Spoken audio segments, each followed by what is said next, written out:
Well, with me is Susan Powell from the BBC Weather Centre. Susan, we were talking in a bit more detail last night as well about the terrible conditions this weekend. It really is an awful combination of things coming together. You know, those winds, the level of rainfall on already saturated ground and saturated rivers as well. It's been a monstrous 12 hours across southern parts of England and South Wales. In some areas it's rained throughout the day and it's still going to carry on this evening. So we were talking about this last night. The Met Office has had an amber warning issued for the amount of rain, but we can now start to see the effects of that rain now. It's fallen, the flood warnings are starting to bump back up, and I think we're just in excess of 50 now, so they creep up. There's a slight time lag between the rain and us actually seeing the flood warnings recovering.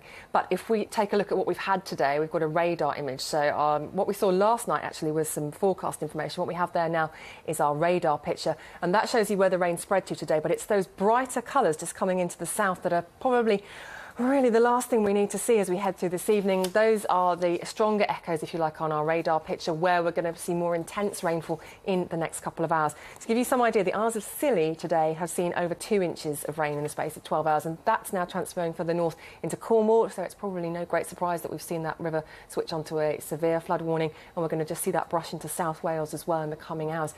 In terms of the rain, it should start to ease off significantly across the southwest of England and Wales as we shift to after midnight. But then actually we could be encountering our spell of strongest winds there. 50, 60 mile an hour gusts, and bear in mind all of that rainfall really loosens up the ground. I mean, it's absolutely, you could wring it out now, so there's definitely the possibility of perhaps trees and things coming down based on that.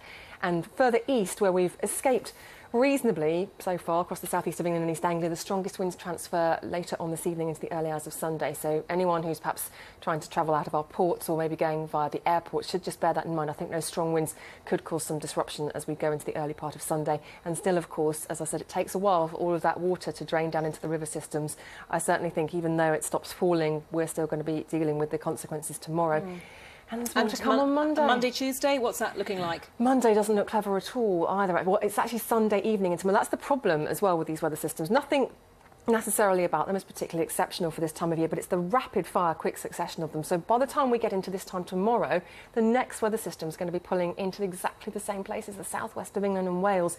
And again, we could be adding to our totals another 50 millimetres of rain. So there's no real recovery period either for all of that water to subside. So I think Monday we're still looking at some significant issues, particularly to the west of the UK. But there's a lot of rain to come in the forecast, more widespread on Monday. Tuesday, a little bit quieter, but getting colder as we go into the new week. So hopefully that's a favourable shift for most people.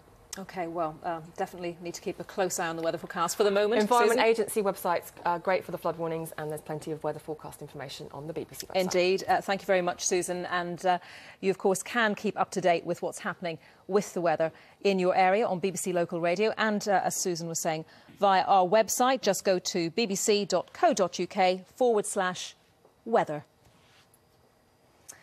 Now, Egypt's top judges have called for an immediate strike after President Mohamed Morsi's decision to assume